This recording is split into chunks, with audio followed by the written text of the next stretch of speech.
Good morning, everyone. Could I ask everyone to take a seat, please?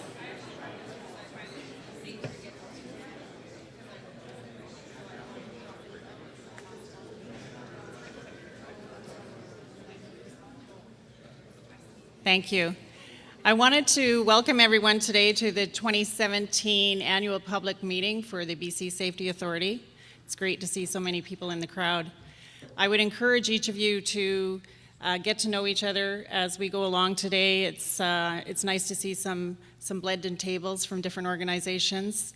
I wanted to point out a few things. So first of all, before I move on, I'm Carrie Hughes. I'm the Regional Business Leader for the Interior Region. And just a few items with regards to your personal comfort and your safety. Just outside these doors on the left-hand side are the men's and ladies' washrooms, and there's also another set of washrooms just down the end of the hallway. In the event of an emergency, we also have doors that you can exit just at the very front, as well as to the left by the pool area. In the event there is an emergency, if you could have someone or yourself call 911, they will respond immediately. So it's nice to see everyone and some smiling faces I see here. We're going to take some questions at the very end of the APM. We also have Fortis BC here today, who will be honoring the winners of the Call Before You Dig Awards. So that will be hosted immediately after we finalize on our APM information. And now I'm going to turn the meeting over to George Abbott. He's our chair of our board.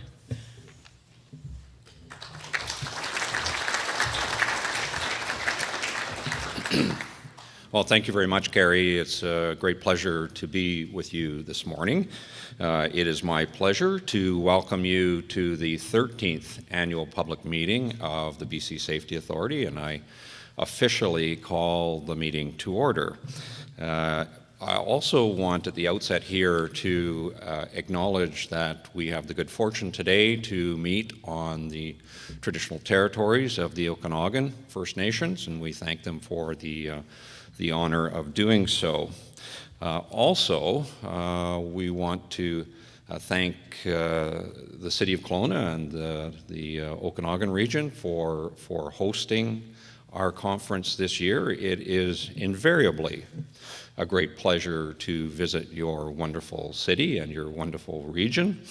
You are a place that has it all in terms of natural beauty, all of the great recreational opportunities that are offered here in Kelowna. My favorite days of all times are fly fishing on Oyama Lake or skiing on Big White, and love to do it every chance I get. So you got lots of stuff going on here. You have exceptional natural and human resources here. Again, you've got a great regional hospital here. You've got now a world-class educational institute in UBC Okanagan, and I see some of the gentlemen who toured us around UBC Okanagan last evening. We thank you again for that great tour. I had the pleasure some years ago. One of the great benefits of getting extremely old is that there's lots of experiences to call on. One of mine I can call on is teaching political science at what was then Okanagan University College, and I taught both just before the campus moved to the new location and just after, and it's great to see that it's become a great success. As soon as I departed, the organization started. Things really turned around. It was great. But now close to 9,000 students at UBC Okanagan, so spectacular. Lots of great stuff going on here. Also, I think we should note that you've had more than your share of flooding challenges in 2017, and I do hope that that threat passes soon. as someone from the Shuswap, at least in my earlier life, no stranger to all of the issues around flooding, and I do hope your community is soon beyond that. It's very much an honor for me to chair the board of the BC Safety Authority. I have been in that role now since April the 1st, and I want to acknowledge the great leadership that was provided by Rich Ballantyne, who is my predecessor in this role. Rich did a great job, and I can only strive to do half the great job that he did, but I certainly will benefit from the great management we have, the great board we have in trying to do that. In lots of ways, it's very special for me to chair the board. I was the last minister of government when safety services were still within the ministerial control. As Minister of Community, Aboriginal and Women's Services, that was part of the empire was safety services, and I think actually safety services have come a long ways from when they were done out of ministerial offices in Victoria. It is a far better system today, I can tell you, than it was in 2001 to 2003, again, when I was around doing it. Also had the honor of introducing the BC Safety Authority Act and some of the other pieces that went along with this special purpose authority, which has since 2004, I think, become increasingly just an excellent addition to services in the province of British Columbia. You will shortly be meeting that excellent board that I referenced. And we also, as well as a great board, we have a great management team. And the leader of that team is with us here today. Catherine Room is CEO and President of the BC Safety Authority, and she'll be speaking to you very shortly. We know not only because we think she's an excellent leader, but also want to advise that effective 2 days ago, the YMCA of Vancouver and of British Columbia selected her as a distinguished leader in public service among women in the province of British Columbia, and perhaps you can join me in congratulating her on that very prestigious award.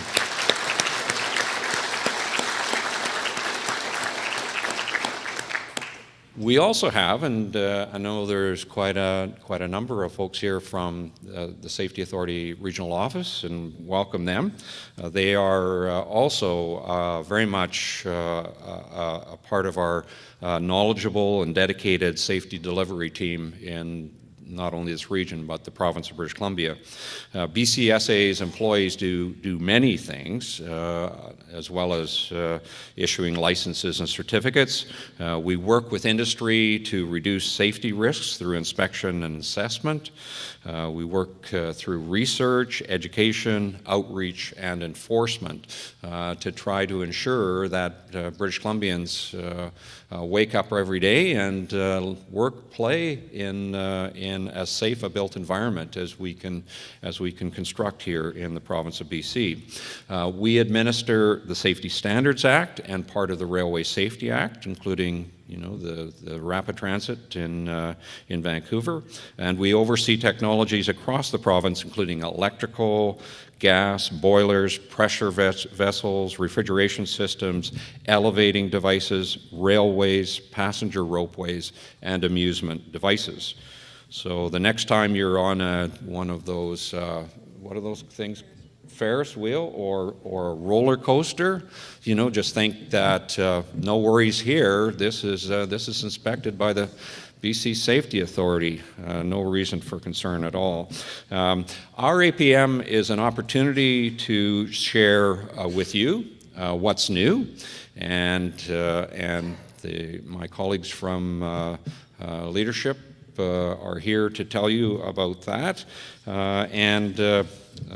We're obviously going to look forward to sharing that and a little later in the meeting sharing our thoughts in response to any questions and suggestions that you have. I also want at this point to introduce our current members of the BCSA's Board of Directors. I'll ask them to stand and remain standing, and if you can curb for a moment your natural inclination to cheer them individually, that would be much appreciated. People are hurt in a very fundamental way when some get bigger cheers than others, so try to do it collectively at the end. Joanne Panneton. Joanne, where are you? Stand. There we are.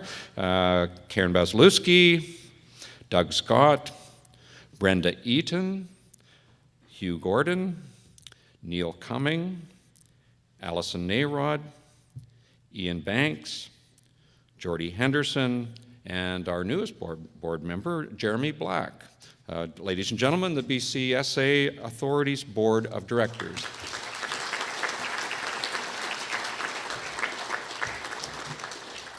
They are truly a diverse and talented board, and I can also tell you that they're also genuinely nice people. So kind of grab them by the shirt or the sweater or the lapel and have a chat with them at some point. They just love that when people accost them and demand answers from them, because that's just the way they are. They really, really enjoy that. So our annual public meeting is an opportunity for business owners, for contractors, members of the general public to connect with us as we provide an overview of the work completed last year, along with our plans for the year ahead. We also publish our accomplishments and plans in the BCSA's annual report. Some of you, I'm sure, have been able to collect your copy on the way in, but if you haven't, it's also available on our website. You can access it at any point. We also have copies around of the State of Safety report, again, which summarizes our data collection, shares trends, research, hazards found from across the province. What I think is a very important document. Again, the documents are available here, but also available online for ready reference at any time, any hour. It's a wonderful thing, the internet that is available 24 hours a day and without cost, which is a very fine thing as well. So just a couple of words on the board. Obviously, our role as board members is not to conduct day-to-day operations of the Safety Authority. We've got way better people to do that, and actually many of us have our own worlds to take care of. But we love that we're able to work with the capable and dedicated professionals we have in our leadership team. The board works with that team around, particularly around our 10-year strategy, the kind of objectives that we have for the organization, the risks that we face not only as an organization but in the built environment. What can we do better is a question that we constantly ask ourselves at the board. And of course, we provide oversight with respect to both policy and with respect to finances. Again, all key parts of a successful organization. But the board comes from business, comes from industry, comes from law, I guess education in my case, and politics for that matter, but that's kind of a useless thing, politics. I don't know. That's just something they overlooked, I'm sure, when they put me on the board. But it's a great board, and we try to bring the enormous bounds of body of experience that people have had to the discussion, so that hopefully we're looking at all sides of an issue before we move ahead. Strategy is particularly important, and we've now reached the midway mark of our 10-year strategy. And while we take stock of what we've accomplished, we realize there is much more to do. In 2016, we worked to further our goal of becoming a knowledge-based business by gathering and using data to inform safety practices and decisions. We did this by enhancing our services, providing increased access to relevant data, and connecting more people to our safety system. And we'll continue to leverage information systems and data analytics to provide more value to our clients, to share safety learnings and interesting data that matters to them. I'm pleased to say that the work completed in 2016 puts us in a good position to deliver on the goals set out in our 10-year strategy. The following presentations from our Chief Executive Officer and our Chief Financial Officer, along with a video from the Safety System Operations team, will provide more specifics on what was accomplished and where we stand. During the presentations, please remember that our annual public meetings always include time for questions, and today will be no exception. Please make note of any questions that may arise. I'm sure I've raised none with you, but others will inevitably, especially those embarrassing, perplexing kinds of questions that I'm so determined not to confront, but they love to confront. Please note also, if you have any concerns that you'd like to address privately, feel free to chat with us or any BCSA employee after the meeting is over. Now it's my pleasure to introduce our executive team who oversee the daily operations of BCSA. Again, I'll call out their names and ask them to stand and remain standing. And they are Catherine Room, President and Chief Executive Officer; Sue Gagne, Vice President of Human Resources, Learning and Engagement; Phil Gota, Vice President of Safety Systems Operations; Derek Patterson, Vice President of Regulatory Leadership and Corporate Secretary; Brian Simmers, Vice President of Client Experience and Chief Financial Officer; Ov van Poortvliet, Vice President of Data Analytics and Decision Science. Please welcome your BCSA executive team.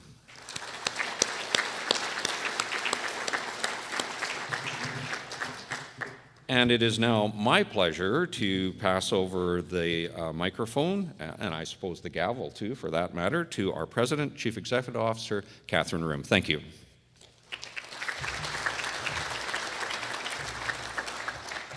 Thank you, George. Good morning, everyone.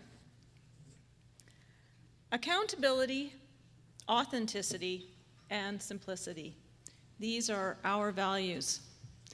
And accountability is there because, of course, we hold our clients accountable to the standards and regulations. But importantly, you hold us accountable, and this annual public meeting is one of the ways that we are accountable to you and that you can see that we do what we say we're going to do. Now, authenticity is a value because I don't want to work for an organization that I can't be myself in. We are humans working on behalf of humans, and as far as we're concerned, that being straightforward and direct is part of building trust with our clients and our stakeholders. And finally, simplicity. We wish to express in as clear a manner as possible just what it takes to make a technical system safe. Here is how to get to compliance. Here is what you as a homeowner need to do. Simple and clear. That helps draw a straight line to safety. Now at BCSA, our task, while living our values, is to share safety knowledge and to influence better safety across the province.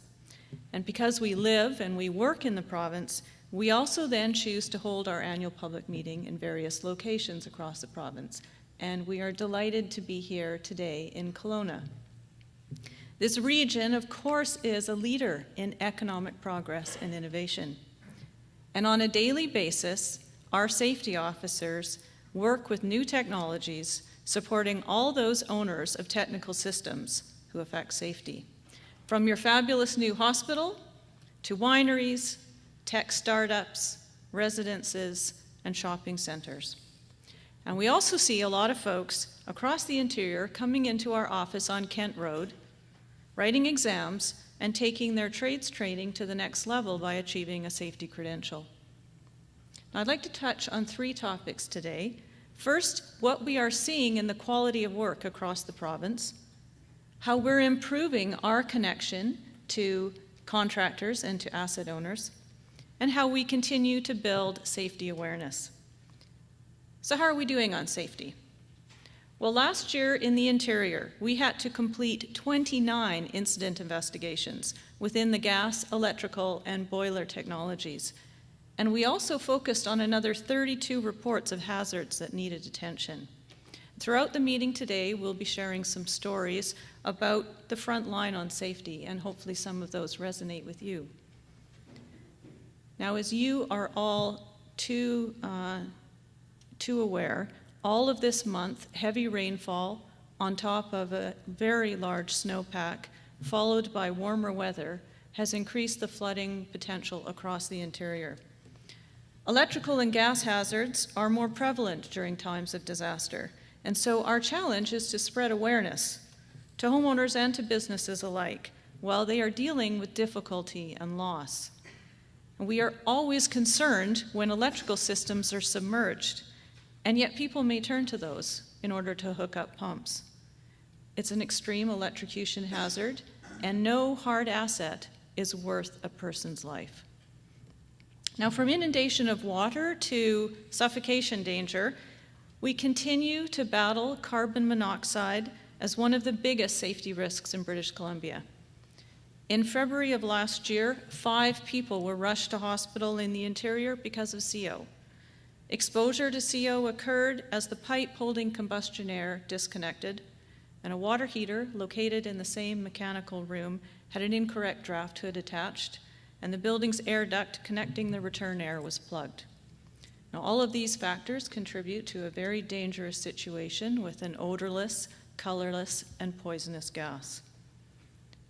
And then tragically, in Ashcroft, just a month ago, the lack of a venting system in a residence using a propane hot water heater caused fatal carbon monoxide exposure, and 4 members of a family passed away. This continues to be a very difficult and tragic situation, and we are working closely with the community, to their credit, to remove hazards and to keep people safe. Now, stories like this remind us all about awareness of safety risk, and we are always looking for ways to work with our stakeholders for their own safety and their work on behalf of others. Now, how are we improving our connection to asset owners and to our contractors? We're doing this by building quality connections. It happens to be the name of our business plan for 2017 to 19. And as you'll see in an upcoming video, we also use computer algorithms to predict hazards. So how does this work? Well, 225,000 times a year, you, our clients, provide us data in the form of permits, whether operating or installation, or licenses. And all of that data comes into our computer systems and is processed with a view as to what is potentially the highest hazard. And then we dispatch our safety officers on that basis using the algorithm. They then, 50,000 times a year, record an as-found hazard at a site. And that record of the data, to match whether the original dispatch data was correct, is how our algorithm is learning. It is a closed-loop system, so we are better able to understand and predict safety.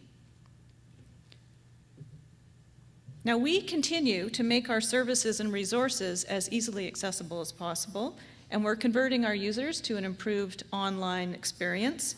We're going to continue to enhance our products and services that come through our digital experience. Please stay tuned for email updates from us.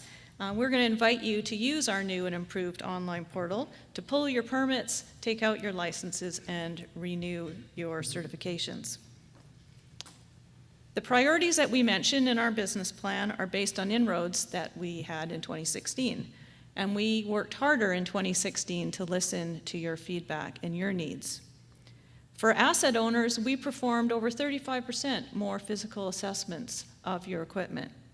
And in compliance and enforcement, we doubled the number of unpermitted sites found over the year before. In 2016, we brought more than 35,000 propane tanks into compliance, and this provides us insight on how to best manage their associated risks.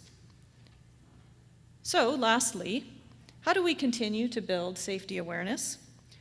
We hosted a record number of 96 client education events in 2016, directly instructing 2,900 people. We delivered over 1,000 informative articles to clients and to the public, reaching 17,000 people.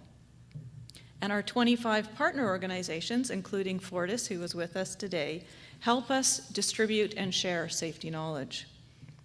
Now, to wrap up, I've talked about three things: what we're seeing in the quality of work across the province, how we're improving our connection to asset owners and to contractors, and how at BCSA we continue to build safety awareness. Without participation from you, our stakeholders and our clients, and those who take an interest in technical system safety, the safety system wouldn't be strong. And so I wish to say thank you for your dedication and for your support for safe technical systems everywhere. Now I'd like to turn the podium over to Brian Simmers, who is our Vice President of Client Experience and Chief Financial Officer, and he's going to go over our detail of our year-end financials and share with you what value we bring to the safety system. Over to you, Brian.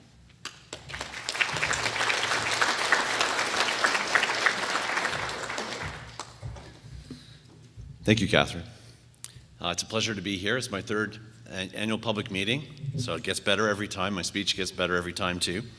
I don't know if you know this, but BCSA is a self-funded and independent organization. So we receive no funding from government to do our work that impacts safety in a growing British Columbia. And we're a small entity, less than 400 employees, covering an area of over 1 million square kilometers. Through permits, licenses, certificates of qualification, we directly impact industries that make up 64% of the province's GDP. BCSA has a responsibility in 7 areas of technical safety oversight, and we're mandated to serve all 4.7 million British Columbians. Now, as VP of Client Experience, I really hope they don't all call at the same time. Since our revenues are tied to British Columbia's economic conditions, we are mindful that our income can fluctuate. In stronger economic times, such as what we experienced lately, we build our reserves so that we can continue to deliver our services and education without compromise, even in slower economic times. At BCSA, being financially sustainable is both an organizational goal and a responsibility, and part of our cultural value of accountability that Catherine spoke of earlier. So last year, we benefited from a robust economy and housing starts, which increased our permit volumes and our average permit value. So we issued 6.5% more installation permits compared to 2015. This was driven by gas and electrical technologies predominantly, and underpinned by the strength in the residential construction sector. The average permit value also increased by $10 due to some larger projects that were conducted during the year. So it's not surprising that the combination of those two factors led to an increase in our revenue of 10% over 2015. So now, given the higher than expected revenues in 2016, we invested back into the safety system. So we added additional safety officers. We conducted education events, many free of charge to our clients and stakeholders. We conducted research, face-to-face research, user experience research, and also surveys. We provided support and training for our employees to improve the collection of data in the field and also the systems to analyze and share that data with our clients and with our stakeholders. We made improvements in client service, including a new online services for asset owners, field service representatives, and other clients. And there's a lot more to come, as Catherine mentioned, in 2017. We also took the strength in revenues into consideration when we set our fees for 2017. So let's take a closer look at revenues and the components. So our total revenue for the year, last year, was $56 million. And as you can see, installation permits is the largest component of that revenue. Operating permits is the next closest, and then it goes down from there. As I mentioned, the installation permits were primarily driven, the growth was driven by gas and electrical technologies. If we look geographically, we saw growth throughout the province in all areas, with a lot of growth in the Lower Mainland South and also Vancouver Island. So if you look at by technology slide here, the largest source of revenue was electrical. And this has remained constant. This is consistent with previous years, so at 40%. Three technologies were around 20% each: gas, boilers, and elevating devices, and the rest being made up by passenger ropeways, amusement devices, rail, and alternative safety approaches. So I just want to talk a little more about some of the investments we made. And in 2016, we moved forward on strategic infrastructure that supported our clients and employees. And so specifically, we were able to refresh a portion of our fleet and provide trucks in our northern and more wintry climates so that our safety officers get around safely. We also added hybrid electric vehicles, which is part of our commitment to environmental sustainability. We're also continuing to invest in our IT systems to improve speed and efficiency for clients and employees, and also to link and share data with organizations, such as a partnership we recently arranged with BC Hydro. So this is an exciting area to watch in 2017 and the years to come. On operating expenses now. So our operating expenses were $54 million, and we are a service organization, so salaries and benefits make up the largest portion of our expenses. And at 67%, this is very consistent with previous years, so that hasn't changed. Within the salaries, we were able to, as mentioned before, add safety officers, compliance and enforcement officers, and also IT professionals to help us with our online services. We also did this to support the higher volume of business that we experienced and to meet our strategic goals. So our bottom line, our excess of revenues over expenditures, was $2.9 million for the year, which is $1 million higher than the previous year. And our operating reserve, which we use in times when things aren't as good, grew from $8.8 million to $9.7 million, putting us in firm foundation to weather economic fluctuations. So looking ahead, we will invest and continue to invest in key projects to enhance the client experience. So we're asking ourselves, how can we deliver consistent and helpful service regardless of how you interact or where you interact with us? And in the field, we'll support our safety officers who will continue to hold certified individuals accountable for safety and who are an important part of the safety system.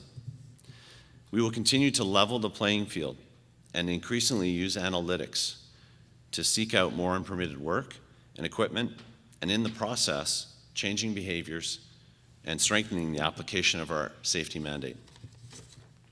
So this brings me to the end of the financial presentation.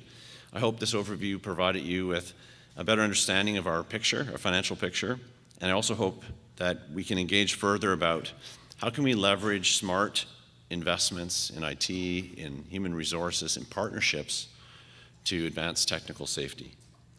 I encourage you to grab a copy of our annual report at the entrance there and look at some other facts and figures as well as our management discussion and analysis. If you have questions, happy to answer it during the Q&A or afterwards. So now I have the pleasure of introducing a video from our safety system operations team. And this will showcase a slice of what we do and what we found in 2016. Thank you.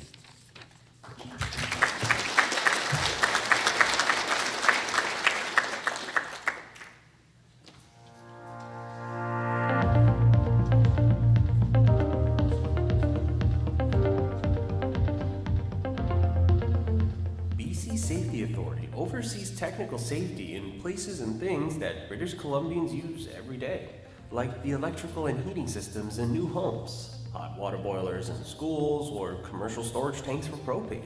We check on elevators and escalators at the mall. We look at ski hills, roller coasters, equipment at ice rinks, and even the SkyTrain.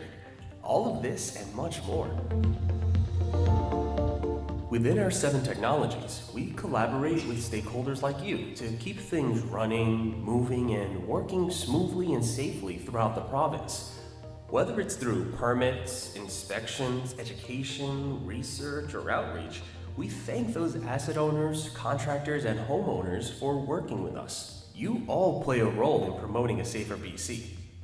Together last year, we effected change when our data found some models of gas-fired boilers that would start up with a loud bang and operate with popping sounds. One of these delayed ignitions actually blew the vent cap off.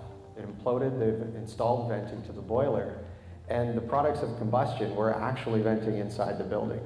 These hard light-off incidents, as they're called, happened sporadically through the past few years. After finding a trend in the incidents reported, BC Safety Authority worked with the manufacturer and the facility owner to investigate. We found that some of these boilers were using a white potted igniter, which were prone to failures at the tip or failures in the ceramic portion of the igniter. The location of these igniters, when installed, was also prone to carbon buildup and also heating of the igniters, which contributed to their failures when combined with improper owner maintenance.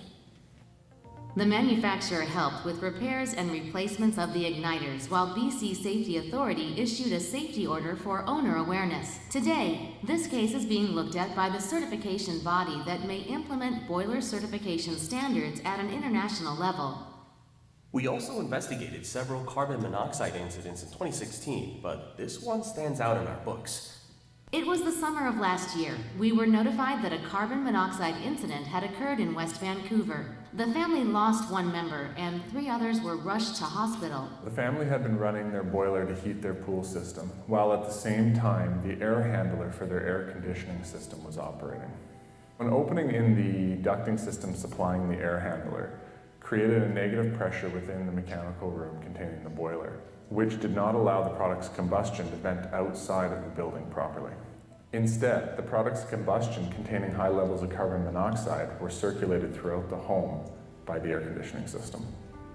Since carbon monoxide is odorless, tasteless, and colorless, the residents had no way of knowing their home was filling with this toxic gas. This serves as a reminder that carbon monoxide alarms can save lives. Carbon monoxide was not the only top-ranking hazard last year. Our safety officers have seen their share of electrical hazards too. It started at a suburban home. The tenant noticed electrical issues and contacted BC Safety Authority.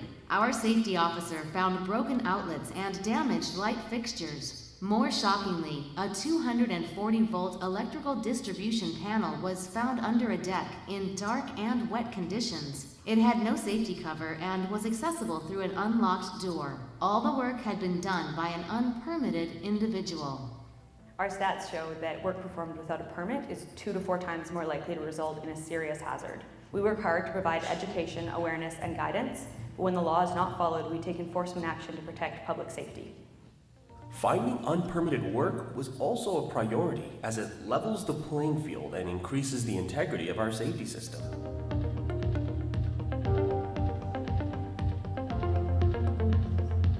Prioritizing site assessments is another way we're supporting the safety system. Our Resource Allocation Program, or RAP, shows us where the biggest safety risks lie so we can get to those sites first. Here's how it works. First, we collect current and historical data about businesses and equipment through permits, licenses, and inspections. Data like equipment age, equipment type, and any alterations, maintenance frequency, and hours of operation. Location, building type, number of occupants, and historical safety performance of equipment are considered too, along with the skills, knowledge, and certifications of workers maintaining the equipment, and how long it's been since the last assessment. Our computerized algorithm analyzes this information to assess potential safety risks and identifies priority locations. We assess all work declarations performed on permitted equipment, and based on this assessment, your equipment may not require yearly inspection. We work continuously to improve our use of data and algorithms within RAP so that our safety officers are working smarter.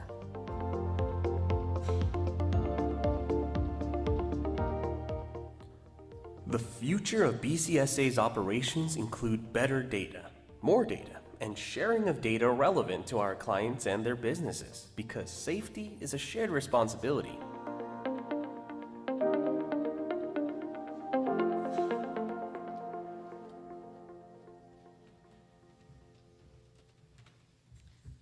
Well, we are now at the most important part of the annual public meeting, which is a time for your questions. If you do have a question, may I invite you to stand up, please, and one of our team members will run a mic to you. And if you could introduce yourself and where you're from, that would be great. So over to you. And I'm serious, if you don't ask a question, I'll ask you one. So.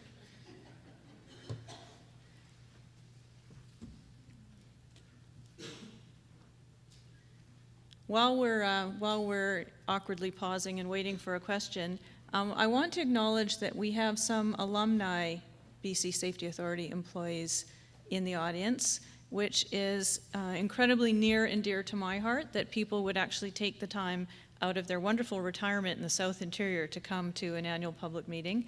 And I know they're going to have observations too about how much the organization has changed or stayed the same since they retired. Yes, go ahead. Hello, Catherine. Richard. Richard Frick, Safety Officer in Penticton. Recently we had a presentation on computer learning, and I was wondering if you could speak to the group a little bit about how we're going to be using some computer learning to further some of the inspections that we're going to be doing. Great, okay, so I think probably the person who's best able to answer machine learning, which is a data analytics question, is Ob, who is in the audience. And maybe you can describe maybe a specific example too around propane might be interesting about machine learning. Yes, absolutely. Thank you, Richard, for your question. The BC Safety Authority is a provincial organization, and I just learned that our province is more than 1 million square kilometers. We can't be everywhere all the time, so we really make an effort of how can we collect as much information as possible and find the patterns and make sure we visit those places that need our attention most. Or visit those places that we know very little about and we feel we can learn about more. We do that by asking our people. And we also do that by analyzing those mountains of data that we collect or that we can access from other organizations. And finding those patterns in the data is something we have learned over the last years, that computers are much better at that than human beings are. So we're using those computers to just grind through those data, find that patterns, and come to a list of recommendations of where safety officers should be spending some time to optimize safety. We then look at how good are those computer predictions actually working. Are we finding high hazard levels? So in some cases where we have lots of data, like in electrical installation, that is a fantastic way to go, because it's almost impossible to do that as a human being. We're using the machines for that. In other situations, we actually know very little because we haven't done that many inspections. In that case, we look at our people and we come to an approach of how we can best investigate that new situation, learn more about. And once we have more data, we switch it back over to the machines. The machines are supervised though. We look at that on a daily basis to make sure that those predictions actually make sense. I hope that helps you a little bit, Richard. Well, one thing I'll just add. Yeah, maybe I can add to that, which is that we are trying to adapt photo recognition, not just your facial recognition that we know already Facebook frighteningly has, but we're actually going to use that to take photos of assets like a very large propane storage vessel and have the computer be able to detect corrosion, lack of a relief valve, lack of a plinth that it's sitting on a concrete platform, whether there's vegetation that's encroaching, a number of different visual hazards. And to be able to process 20 to 50,000 vessels through some kind of software photo recognition is going to significantly enhance our ability to get to the highest hazards first. So that's OB's team. He's busy working on that. They have committed to me that's going to be sometime at the end of Q2 or Q3, and that could have a significant impact on how we assess very large volumes of assets. Fair to say? I think that's a fair say. And what I would like to emphasize is the computers do the pre-work. In the end, focusing on a specific installation, we still believe that requires our very knowledgeable employees, but we can't be everywhere all the time. The computer really helps us find the priorities where we are most needed. Thank you. Thanks for the question, Richard. Any other questions from the audience?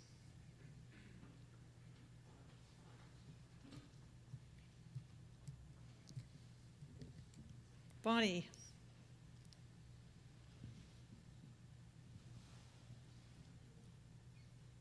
Good morning, everybody. I had to look at the time first. As a retired BCSA employee and on the administrative side of things, one of the things I'm most interested in is the enhancements to the portal system. Myself and my colleagues have in the past been involved in the development, the testing of that site, and I'm most interested in how that portal system has advanced, what sort of changes have taken place in it. Sadly, as I've been retired for 5 years, I haven't really gone to the site to look. Sorry. But that's sort of where I'm more interested in, really. Great. Okay, thank you very much for that question. You would be pleasantly surprised to see the difference. In fact, probably shocked. So maybe Brian Simmers, you can describe what is coming to a portal near you. Thank you. Yeah, I think we're all familiar with the portal My Connection, or most of us are, and that is the portal that you would have had experience with. So we took a different approach, and over the last 2 years, we've built up a development team, and we've done extensive consultations with clients, and we are building in a very agile manner. We're using that approach, a portal that meets the biggest pain points of our clients, and we own the code itself, and we are able to make changes, and we've invested in an infrastructure that allows us to adapt on a weekly or a daily or a monthly basis. So we really are going to build this with a partnership of our clients, and we're going to continue to enhance it and improve it. So big differences are you can access it on your phone. You can be on a site and make a declaration against a permit. You can take out a permit on your phone. And in consultation with clients, we know being on the job site's important. Time is money. So that's a major improvement. Ease of use, consistent terminology, consistent UI, easy to support. So our CSRs will be able to log in and see what you're seeing if you're having trouble, or guide you or train you through. And another, it seems like a small enhancement, but we're going to allow people to store payment methods so that they can set up a recurring payment. They can use that card for all their permit applications. So those would be some of the major changes, but I think the ability to adapt and flex as technologies change, as regulations change, and have that all within our control, we hope that will drive a bigger difference for everyone in this room. So we are enrolling people now on this new portal. We're doing that in a very quiet way to build up the scale of it, but if you are interested, please come and talk to Brian Simmers, and he would be your direct access. I'm sure he appreciates me saying that. And another thing that I want to point out is we have so much information, but it doesn't help if we hold on to it. So now, if you are an electrical or gas contractor and you log on to pull out a permit, you will see your safety profile compared to your peers across the province. If you are an asset owner and you're talking about a particular piece of equipment, you will see the performance of that equipment compared to its peer class across the province. And I think that's important for you to know where you stand within the safety system, but also that you can then coach other people around you about how you're going to move up in your performance from the safety system perspective. Now that is very new for us, and we would like your feedback on that as well. You have a question? Yes. I'm sure you can bellow it out. Go ahead. Hi, I'm Dave Greer from Greer Electric Canada Corp. One of the questions I have is the security issue with you're looking after somebody's visa or whatever, or banking information. If you have in-house people or people dedicated to that task. Certainly in today's hacker society, that's a big concern. That's a fantastic question. Definitely, and I think that's, that's a decision you make. Either you hold that credit card data or you go with a really experienced and very secure partner like Moneris, which is a partnership of all the major banks in Canada, and they actually hold the card. So the system, when you enter it, you're actually entering it into Moneris. We never keep it.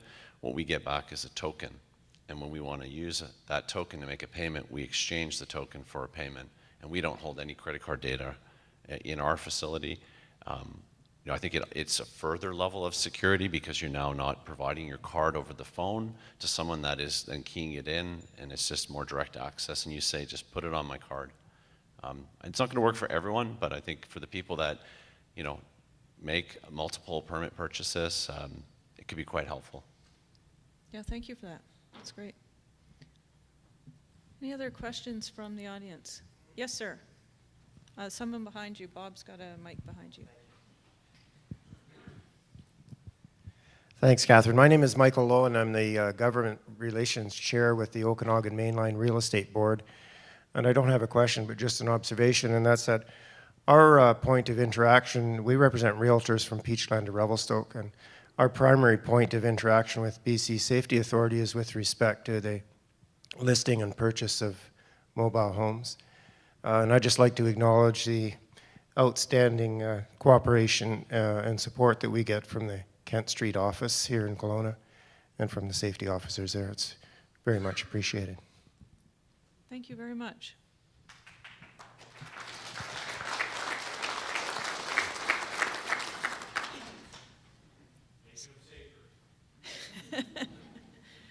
All right, so I feel like an auctioneer here, going once, going twice. Ah, excellent.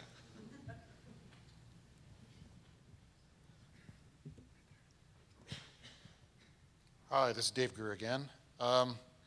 The next question I have, I know you've been collecting data and entering it into your system, mainly like, for instance, a particular address with the permits that have been taken out over the last X number of years.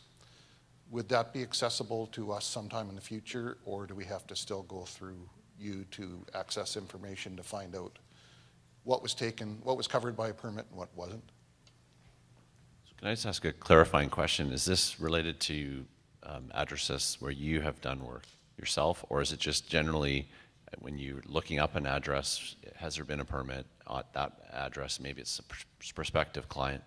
Yeah, you're looking at prospective work for a client. If you're bidding on the job and then you see a bunch of obvious things that the homeowner has done, or who's responsible for that information, and if you can find out there was a permit taken out previously and the last electrician, for instance, that was there didn't bring it up to code, and because he was an electrician, it didn't get inspected, it sort of fell through the cracks.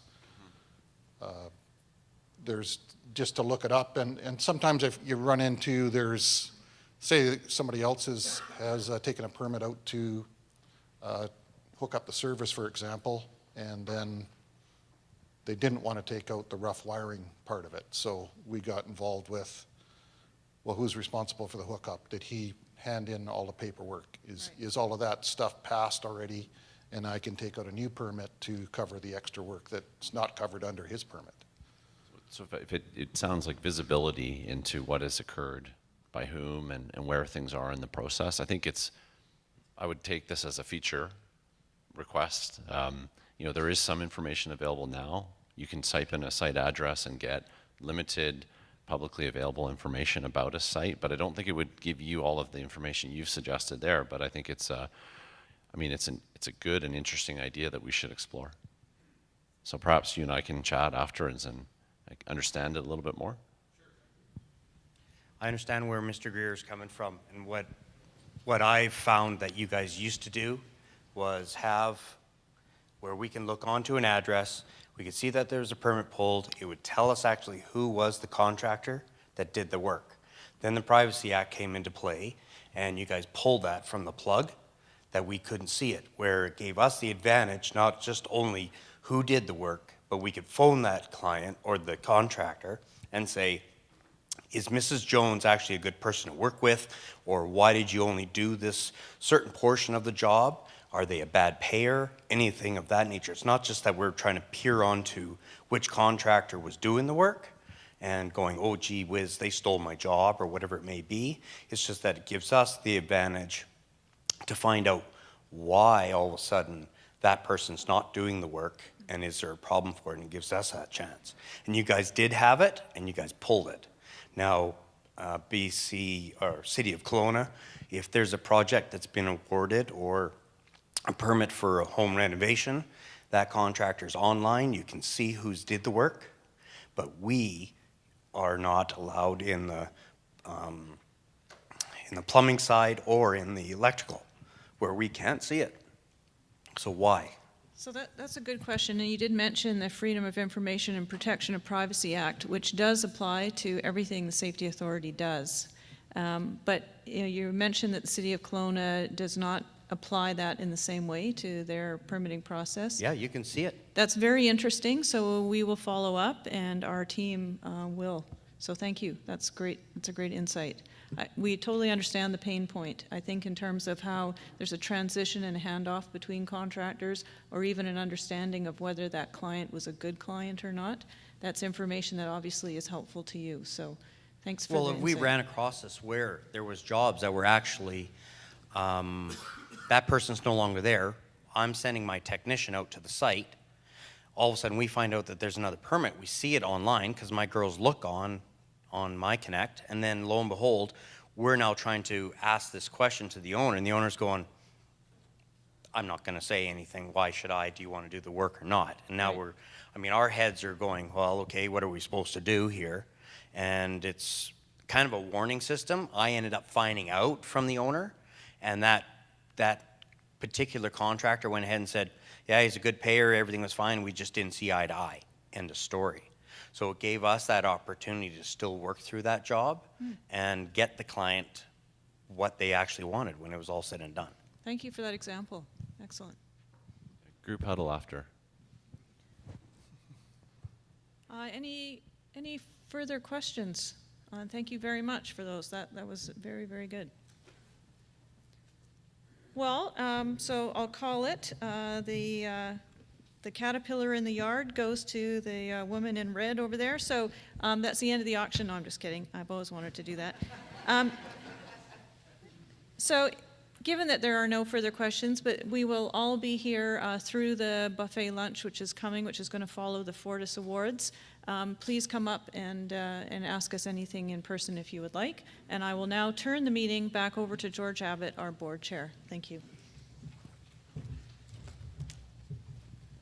Thank you, Catherine, and I'll have to give you some training on being more provocative so that people get angry and throw questions at you with greater frequency and intensity. I'm certain, as a politician, I've trained myself how to do that, and I'm glad to pass that important experience on to you. I hope this morning has been insightful and useful to you. I hope we've inspired a sense of purpose when it comes to prioritizing safety in BC. Thank you for attending today. Again, thank you for hosting us in your beautiful city. Much appreciated. This brings us to the end of the annual public meeting, and I declare the meeting officially adjourned. Happily, though, it's not over yet.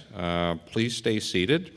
We are going to have a short presentation from one of our very important partners in the built environment, and I'm going to ask Chris to join us here shortly. But I do want to say one of the organizations that has been working very hard to keep the citizens of Kelowna safe during a period of severe flood threat has been Fortis. They've been working very hard, and we're deeply appreciative of their efforts to keep everyone safe in the built environment during a remarkably difficult period. So, speaking today on behalf to introduce the video, please welcome Chris Hyland. Thank you.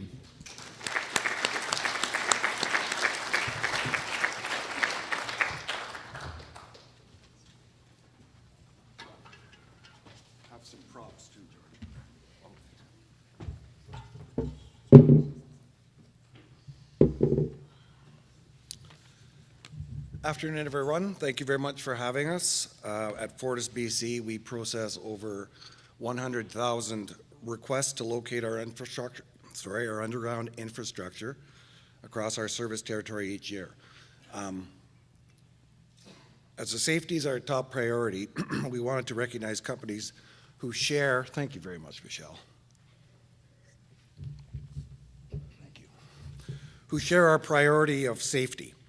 In 2016, we introduced the Fortis BC Call Before You Dig Award for Excellence. Our intention with this award is to recognize both a large and a smaller medium-sized company for their exceptional safety record when working around underground infrastructure. To qualify, the winners have to request a significant number of locate requests and not damage our Fortis underground I apologize, infrastructure for 3 years. Today we'd like to announce the winners for 2016 and present them with the award. I am pleased to present the award to Rockstead Power, who placed first in the large company category. In 2016, they requested 2,435 tickets when excavating around Fortis BC infrastructure with no damages to our system in over 3 years. Rockstead provides a full array of power line construction and maintenance services. Based in Western Canada, Rockstead Power has operations across Canada and the United States with over 600 companies. I'd like to invite Aaron Rockstead, President and CEO, to receive the award. Sorry about that. Allergies are just driving me crazy. Yeah, thank you. Come on up here. Okay, bud. Thank you. Sure. Wow, very nice. Thank you. Appreciate that. You also get oh wow the token look at shovel. This. Beautiful. This end goes in the ground. It hasn't been that long. Thank you. I promised Michelle I wouldn't take too much time in saying a few words, but I did want to thank everybody for inviting us today. I think it's a testament to the processes we have in place in the company and the tenacity to be able to pull that. There we go. See? I'll take that. Pull that many permits and yet do the work safely. And recognition like this is a big part of our ability to keep that going. So Brian Plow, who's here with us today, he runs our Pacific division, and it's his team and his administrative team that we have to thank for that. But Brian and I will certainly take this back to our group. Actually, this is the second year we've won this award, so it'll give us motivation, hopefully, to see everybody here again next year. So thank you very much.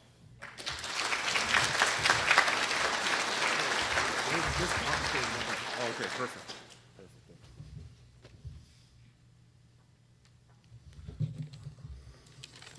In the small to medium-sized category, I'm pleased to announce that RS Line placed first. RS Line is located in Langley and is involved in the distribution and transmission, electrical, and underground cable work. In 2016, they requested 1,675 tickets and did not hit Fortis infrastructure in over 3 years. I'd like to invite Carly Smith, Vice President, to receive this award.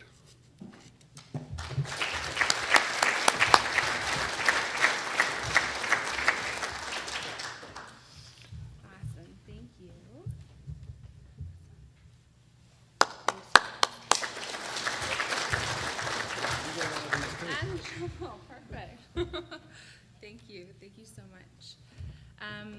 Well, I'll do the same as Aaron. I'll just take a couple minutes, but to thank not just Chris, but the BC Safety Authority and Fortis for having us here. And much like Aaron, this is our second year, so we have a bit of a competition, I think, now for next year. Yeah. But in all seriousness, safety is at the core of everything we do, and I know everyone in this room can say that, so it means a lot. RS Line is a family-owned and operated company, and so we take safety very, very seriously. So I'm humbled to receive this award. Thank you, and I will share it with the entire team. Thanks very much. Thank you.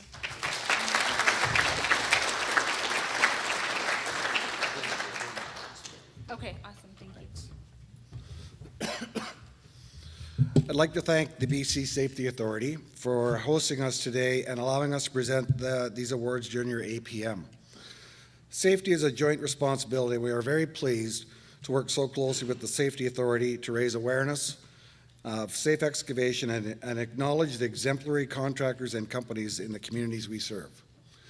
I'm representing Fortis today, but I'm also the president and CEO of BC One Call, so I'm wearing two hats. So I'm very pleased to see that the number of locate requests we get across the province are increasing, the number of damages, they're decreasing, but we got to keep working harder and harder to get them down to where they need to be, which is zero.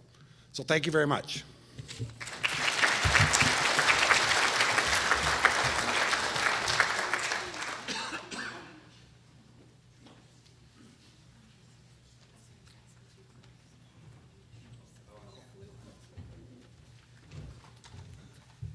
And I'll just invite everyone to join us for lunch. It's just being served out in the foyer. Thank you very much for your participation today.